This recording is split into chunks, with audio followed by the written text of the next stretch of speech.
He didn't seem even to remember Edgar, never mind knowing who he was. Oh, Magda considered. Well, in a way, that's good. Long ago, Rachel had explained to her that Alan was a man tortured by overwhelming jealousy. He'd once become wildly angry at the mention of an early boyfriend, and Rachel had never dared to mention another.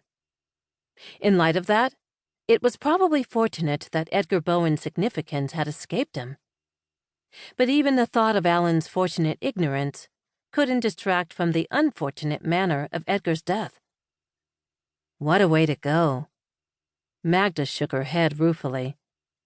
You have to ask yourself, which is worse, the fact of the death or the form it took? For him or for us? Asked Rachel. Either, I guess, or both. Rachel thought about it for a minute. For us, the death, surely. But for him, the form. Magda looked puzzled. How do you work that out? Well, he's dead, and that's a loss for us. But he doesn't know about it since he's dead. But now whenever somebody hears about it, they're going to say, "In his sleep, you mean?" Or, "In his soup?" She shook her head. And that's a terrible way to be memorialized. Now he's forever the soup man. Her tone capitalized the last three words. Oh, I don't know, Magda countered.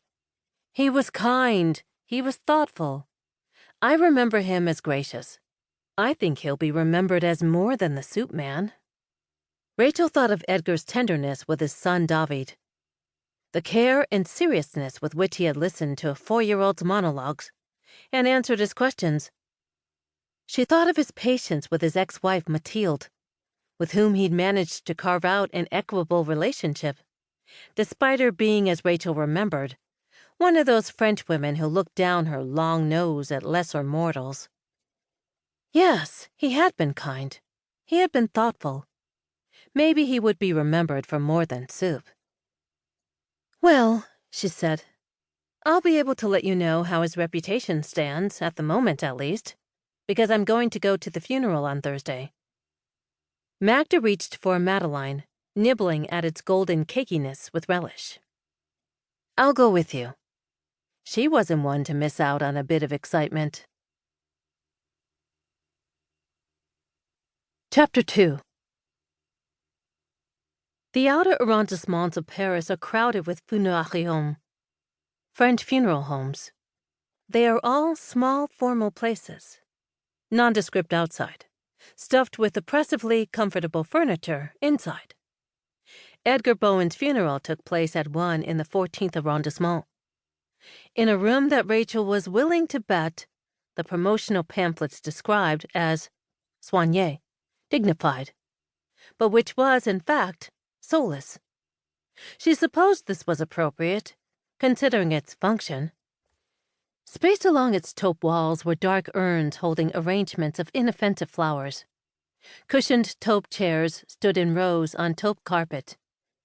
The whole effect was that of a particularly sober conference center. But again, that wasn't altogether inappropriate. She craned her neck to see better from her seat beside Magda in the back of the room. Edgar's son David sat in the front row, his mother on the chair next to his.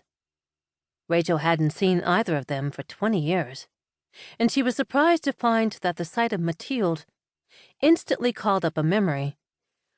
A sunny morning early in her relationship with Edgar, when eating a croissant in the kitchen in her hot-weather uniform of cut-off shorts and a man-sleeveless undershirt, she had been surprised by an as-yet unknown Mathilde, cool in a linen sheath and high-heeled sandals.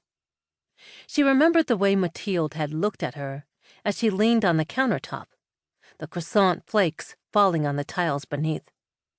The way she had passed through to the séjour and said to Edgar in English, just loud enough to be overheard, "Your new cleaner is very young, isn't she?"